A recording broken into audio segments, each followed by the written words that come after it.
All right guys. तो thumbnail देख के सबको पता चल ही गया होगा कि कौन सी वीडियोस हम बनाने वाले हैं इस बार। तो इस बार मैं बनाने वाला हूँ कि सेकंड ईयर में एक्चुअली हमें करना क्या है। ठीक है, तो उस पर मैंने प्रेजेंटेशन बना रखी है जिसमें मैंने अच्छे से बता रखा है ताकि थोड़ा अच्छे से हाईलाइट हो पाए कि मैं एक्चुअली में कहना क्या चाहता हूँ, क्योंकि फिर टेक्स्ट एनिमेशन वगैरह लगाने में ज़्यादा टाइम लगता है। उससे बेटर है कि मैंने प्रेजेंटेशन बना दी। तो मैंने प्रेजेंटेशन बनाई है जिसमें मैं ये बताने वाला हूँ कि सेकेंड ईयर में एक्चुअली में करना क्या होता है, और वो सबके लिए अलग अलग होता है। तो मेरा मेन तो यही रहेगा कि बीसीए वालों को कैसे करना है, सेकेंड ईयर में क्या काम करना होता है। और अगर तुम फर्स्ट ईयर में हो, तुम्हारे तक वीडियो पहुंची है, तो तुम्हें भी देखनी चाहिए कि सेकंड ईयर में एक्चुअली में मुझे क्या करना है। अगर तुम्हें याद रहेगा तो वो बेटर रहेगा कि तुम्हें सारी चीज़ें पहले से ही पता चल गई है जो कि बाकियों को नहीं पता, जो कि हम एक्चुअली में करना चाहिए सेकंड ईयर में। क्योंकि मैंने 2-3 सीनियर्स से मेरी बात होती रहती है तो मैं उनसे पूछता रहता हूँ, तो मुझे पता है कि एक्चुअली में सेकंड ईयर में उन्होंने क्या किया था और वो अभी एक बेस्ट जगह पे है, अपने फील्ड में बहुत अच्छा काम कर रहे हैं। तो वो चीज़ पे मैंने थोड़ी रिसर्च भी करी है, थोड़ी मैंने सीनियर्स की मदद ली है। फिर मैंने पूछा कि एक्चुअली में करना क्या है। तो बहुत सारी चीज़ें मैटर करती है, ऑफ कैंपस में क्या करना होता है, ऑन कैंपस के लिए क्या सिलेबस करो तो बेटर रहता है, और एकेडमिक्स पे कितना ध्यान देना है, और क्लासेस वगैरह जो 75 अटेंडेंस वगैरह बहुत सारी चीज़ें होती हैं। तो वो मैंने इंक्लूड करी है जो कि मैं पीपीटी में सबको समझा दूंगा, क्योंकि इंडिविजुअल समझाना थोड़ा मुश्किल था। क्योंकि मैं कॉल करते रहता हूँ, दोस्तों वगैरह को बताते रहता हूँ, बट वो सिर्फ उसी तक लिमिट रह जाएगा। बाकी सब तक पहुँचाना है तो उसका सबसे आसान तरीका था मेरे लिए यूट्यूब। तो फिर मैंने इसीलिए इस पर वीडियो बनानी स्टार्ट करी है और शूट हो भी रही है। और फिर देखते हैं आगे जाके इसमें क्या क्या मैं दिखाने वाला हूँ। सारी चीज़ें मैं सॉल्व करता हूँ तुम्हारी। अगर कोई क्वेश्चन होगा तो वो कमेंट बॉक्स में लिख देना, मैं बता दूंगा। कि अगर मुझे पता होगा तो मैं बताऊंगा, नहीं पता होगा तो मैं सीनियर से पहले पूछ लूँगा, उसके बाद मैं तुम्हें बताऊंगा। तो आ जाते हैं फिर अपने पीसी में आ जाता हूँ मैं, और पीपीटीज को शो करता हूँ कि किस तरह से एक्चुअल में तुम्हें सेकेंड ईयर में काम करना है। अगर तुम्हें अच्छा लगे तो उसको फॉलो करो, नहीं तो अगर तुम फॉलो पहले से ही करके आ रहे हो, कोई भी रूटीन फॉलो कर रहे हो सेकेंड ईयर में जो कि तुम्हें लगता है कि तुम्हारे लिए बेस्ट है, तो तुम उसको कर सकती हो, कोई दिक्कत नहीं है। ठीक है, मेरा ये ओपिनियन रहेगा कि मैं किस तरह से फॉलो करता हूँ, और तुम्हें भी करना चाहिए कि नहीं। और ये सीनियर्स की तरफ से आया था मेरे पास कि ऐसे फॉलो करो तो बेटर है, तो मैं उस हिसाब से तुम्हें बताने वाला हूँ। जो कि हमारे ही कॉलेज से निकले हैं सीनियर, उन्हीं की बात कर रहा हूँ मैं। ठीक है, तो आ जाते हैं पीसी पे। फिर उसके बाद मैं एक एक करके बातें समझाता हूँ कि यही क्यों ज़रूरी है, और सारे सब्जेक्ट जो हम पढ़ रहे हैं वो क्यों ज़रूरी है, उनमें से क्या ज़रूरी है। तो बहुत सारी चीज़ें हैं। तो आते हैं हम इस पे लैपटॉप पे। फिर उसके बाद मैं दिखाता हूँ कि क्या क्या चीज़ें तुम्हें करनी चाहिए एक्चुअल में सेकेंड ईयर में, क्या क्या करना चाहिए, क्या चीज़ मेन है। ऑल राइट गाइस, तो हम आ चुके हैं अपने पीसी में, और सेम वही टाइटल हमारा रहेगा, what should you do in second year. Second year में क्या करना चाहिए और ये क्यों इम्पोर्टेंट है, मैं इसी के बारे में बात करूँगा इसमें। तो आगे चलते हैं, देखते हैं। एक क्लियर एक्सप्लेनेशन देता हूँ इसका मैं, बिल्कुल कोई ज़्यादा बड़ी वीडियो नहीं करूँगा। 8 से 10 मिनट की वीडियो में सारी चीज़ें समझाने की कोशिश करूँगा। ठीक है, तो सबसे पहले क्या है कि एकेडमिक्स को हमें कितना देखना है या कितना करना चाहिए जो इनफ हो। तो यार मैं बोलूँगा ना, एकेडमिक्स को तुम्हें करना है तो 30% करो। इसका मतलब ये है कि अगर तुम डेली का, अगर 24 घंटे हो उसमें से तुम 1-1.5 घंटा भी अगर एक एकेडमिक्स को दे रहे हो तो ये बहुत ज़्यादा है। ठीक है, एकेडमिक्स पे उतना ध्यान मत दो, क्योंकि एकेडमिक्स तुम्हें प्लेसमेंट में काम नहीं आएगी। ये ज़्यादा से ज़्यादा थ्योरी वाले सब्जेक्ट पढ़ा रहे हैं। तुमने भी देखा होगा जितने भी पेपर होते हैं ज़्यादातर थ्योरी के पेपर हो रहे हैं। और टेक इंडस्ट्री में ज़्यादा थ्योरी का काम नहीं है, वहाँ पे तुम्हें प्रैक्टिकली कितना काम करना आता है वही मैटर करता है। तो मैं तो बोलूँगा एकेडमिक्स पे ध्यान दो जो कि प्रैक्टिकली करने को काम मिले। उसमें अगर प्रैक्टिकल नहीं है तो कोई फ़ायदा नहीं है। ठीक है, तो एकेडमिक्स पे 30% ध्यान दो। इतना कर लो कि हाँ 70% आ सकते हैं। ठीक है, वो भी लास्ट डे पे अगर तुम करते हो तो आ जाते हैं यार, एक्चुअली मैं बताऊँ तो आ जाते हैं। सेकंड जो है हमारा डीएसए है। डीएसए सबसे मेन इंपॉर्टेंट होता है जब हम किसी भी प्लेसमेंट के लिए जा रहे हैं, चाहे वो ऑन ऑन कैंपस जा रहे हो या ऑफ कैंपस जा रहे हो। सबसे ज़्यादा इम्पॉर्टेंट होता है डीएसए। तो डीएसए हमें कहाँ से करना है, डीएसए की प्लेलिस्ट मिल जाएगी तुम्हें यूट्यूब पे, बहुत सारी प्लेलिस्ट मिल जाएगी।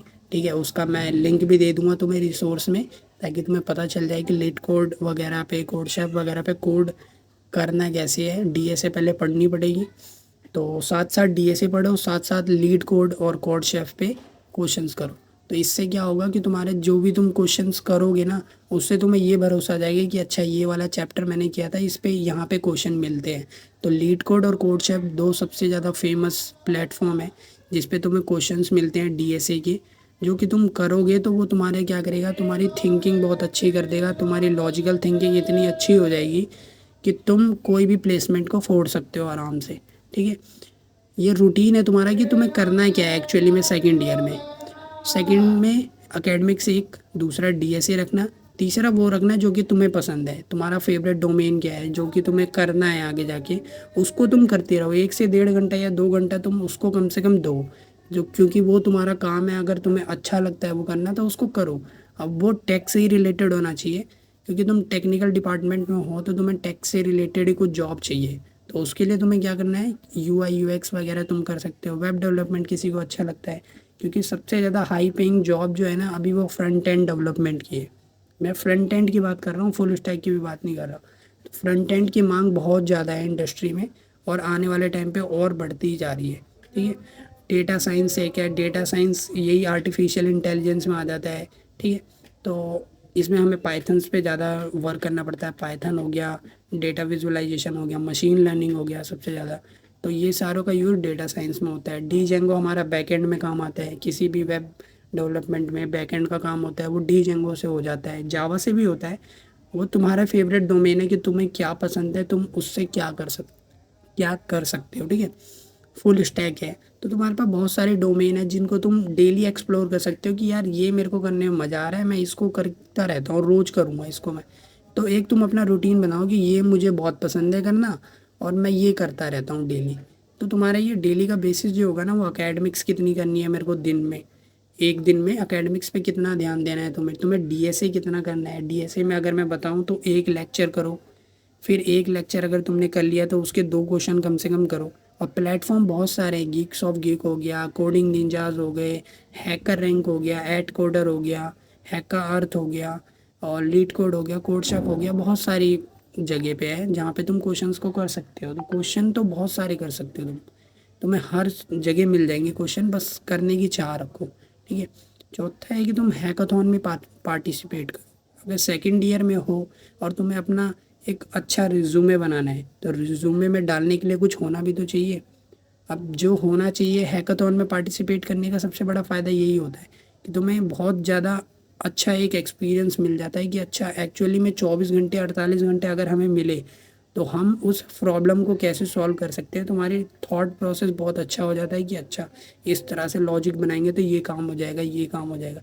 तो हैकाथॉन्स जो है ना वो होते रहते हैं। डेफोलियो नाम का एक वेबसाइट है, और डेली हैकाथॉन्स के कुछ ना कुछ आते रहते हैं। तुम्हारा कम्पीट हो गया, कम्पीट टू विथ, ऐसे कुछ, कम्पीट टू डेयर हो गया, वहाँ पे बहुत सारे आते रहते हैं। अनस्टॉप का दूसरा नाम है कम्पीट टू डेयर, वहाँ पे बहुत सारे आते रहते हैं हैकाथॉन्स। तुम हैकाथॉन्स में पार्टिसिपेट तो करो, बेशक कुछ ना करो लेकिन पार्टिसिपेट तो करो। कम से कम ये तो रहेगा कि मैं पार्टिसिपेट किया था, तुम्हें बहुत कुछ मिलेगा सीखने को। बेशक कुछ ना करो तुम उसमें, तुम्हें कुछ नहीं आता, तुम शुरुआत कर रहे हो, ठीक है, तुम लेकिन जाओ तो। जैसे कि अभी हमारा प्रकृति ने करवाया था, तो उसमें मैंने देखा फर्स्ट ईयर के बच्चे भी आए थे। उनको, हमें भी पता है कि फर्स्ट ईयर वाले बच्चों को उतना एक्सपीरियंस नहीं है, लेकिन वो आए थे एक्सपीरियंस गेन करने के लिए।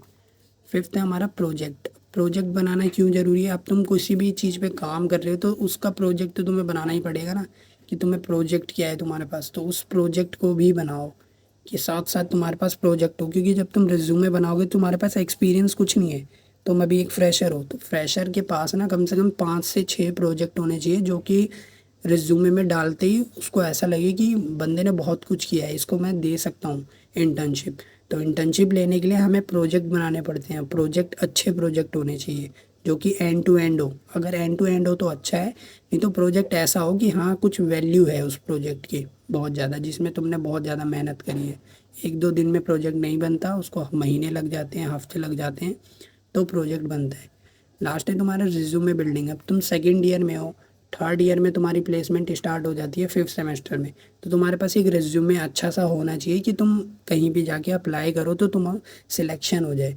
तो रिज्यूमे बिल्डिंग करना है तो रिज्यूमे के लिए तुम्हारे पास बहुत सारी चीज़ें होनी चाहिए, जैसे हैकाथॉन में पार्टिसिपेट किया तो पोजीशन किया है, या पार्टिसिपेट ही किया है तो वो तुम डाल सकते हो, प्रोजेक्ट है वो डाल सकते हो, तुम्हारा फेवरेट डोमेन क्या है वो तुम्हारा ऑब्जेक्टिव बन सकता है कि मैं इसके लिए काम कर रहा हूँ।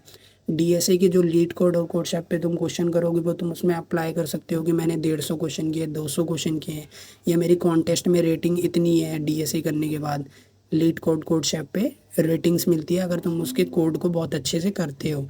जो तुम्हें प्रॉब्लम मिलेगी तुम अगर उसका सॉल्यूशन देते हो तो तुम्हें वो मार्क्स देता है, स्टार्स देता है, बैच देता है, बहुत सारी चीज़ें मिलती है।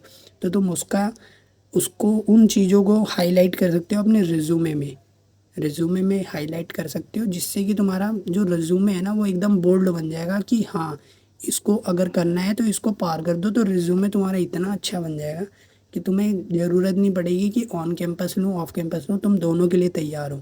और रिज्यूमे बनाने के बाद तुम्हें फोर्थ सेमेस्टर में इंटर्नशिप लेनी पड़ती है, और ये कॉलेज ने सीधा बोल रखा है कि इंटर्नशिप होनी चाहिए।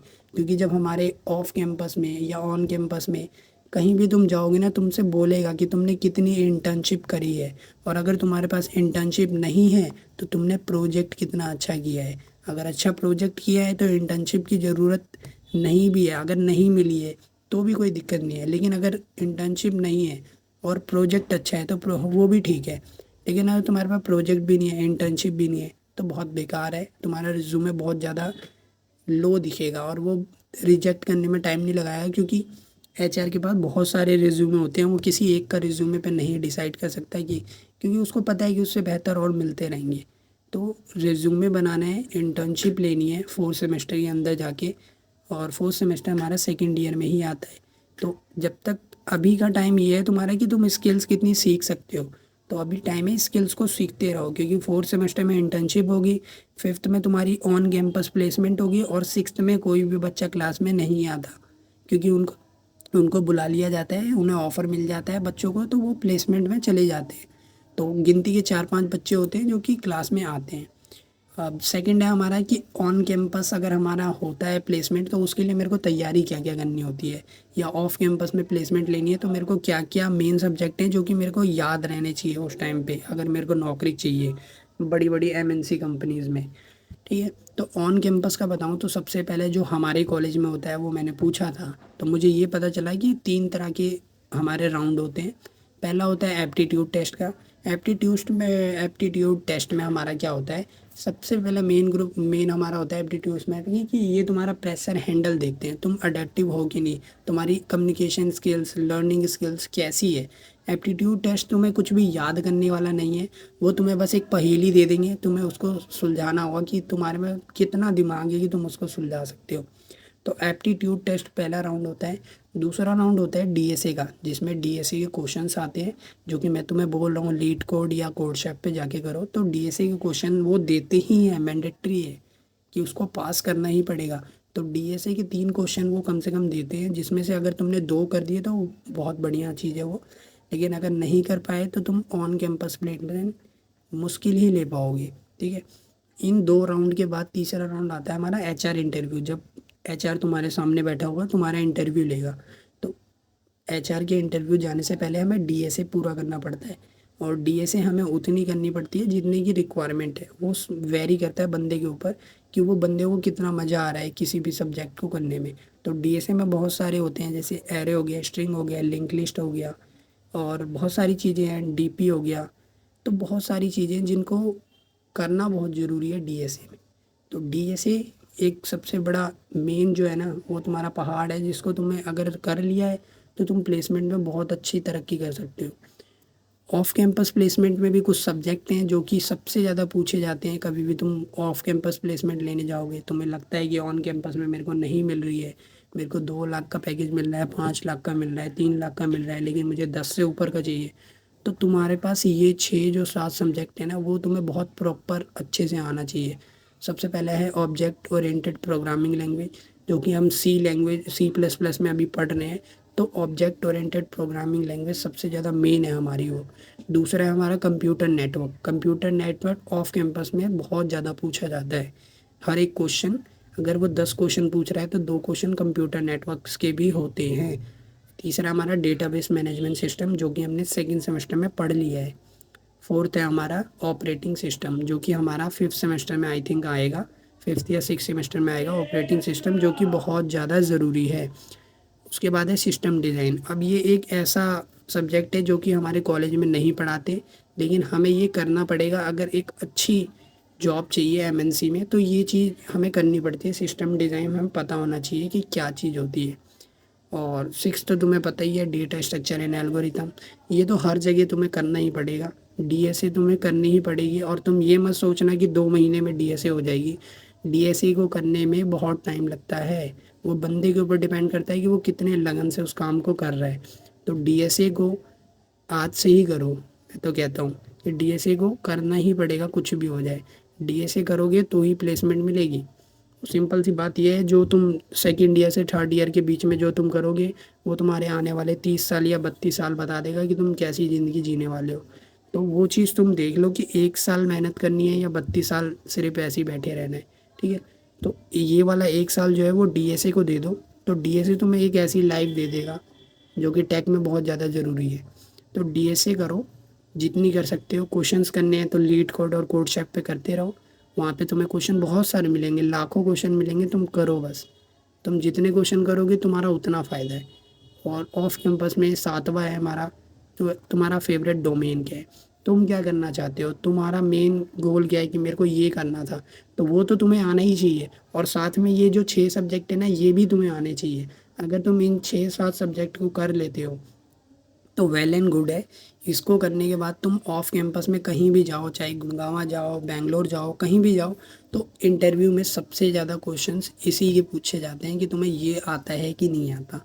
अगर तुम्हें ये सारी चीज़ें आती है तो तुम उस टाइम पे बहुत ज़्यादा अमाउंट में हायर्ड हो जाओगे डेफिनेटली, अगर ये सारा पता है। और लास्ट में बस यही कहूँगा कि तुम डिस्क्रिप्शन में रिसोर्सेज देख लेना। सबको पता चल गया है कि डीएसए करनी तो है, लेकिन कहाँ से करूँ। तो ये सारी चीज़ें मैंने डाल दी है, मुझे पता है। मैंने एक चैनल बना रखा है, उसको ज्वाइन कर लो। उसमें मैं वीडियोस वगैरह जो भी प्लेलिस्ट होगी जो कि जहाँ से करना है, क्योंकि मैंने तो ये बता दिया कि ये ज़रूरी है, लेकिन कहाँ से करें ये भी तो बताओ। तो ये भी मैंने डाल दिया इसमें कि करना कहाँ से है। तो डिस्क्रिप्शन में मैंने लिंक दे रखी है, उस पर जाओ, उसको ज्वाइन कर लो। व्हाट्सअप ग्रुप है। और सारी चीज़ें जो भी तुम्हारा डाउट होगा कि रूमी इसकी लिंक नहीं मिल रही मेरे को, डीएसए की नहीं मिल रही, तो मैं वहाँ भेज दूँगा कहाँ से करना है। और अगर तुमने उसको कर लिया तो वेल एंड गुड है। फ़ायदा मेरा नहीं है, फ़ायदा तुम्हारा है, क्योंकि तुम्हें प्लेसमेंट अच्छी लेनी है तो तुम अपने आप मेहनत कर रहे हो। मैंने तो बस एक मदद करी है कि सेकेंड ईयर में एक्चुअली में करना क्या होता है, जो कि मैं भी फॉलो कर रहा हूँ अभी। ठीक है, और मैं कोशिश कर रहा हूँ कि मैं इसको फॉलो करता रहूँ कंसिस्टेंटली। तुम भी कंसिस्टेंटली करोगे तुम्हारा भी हो जाएगा। ठीक है, और बाकी देखते हैं नेक्स्ट वीडियो में क्या हम लाने की कोशिश करेंगे। बाकी इस वीडियो में मेरा यही था कि एक्चुअली में सेकेंड ईयर में हमें करना क्या चाहिए, ये मैंने तुम्हें बता दिया। इसके रिसोर्सेज तुम्हें व्हाट्सएप ग्रुप में मिल जाएंगे। ठीक है, तो अभी के लिए बाय बाय, और सभी को राम राम भाई। आज हैप्पी दशहरा भी है, तो दशहरा मौज करो, मस्ती करो। ठीक है, बाय बाय।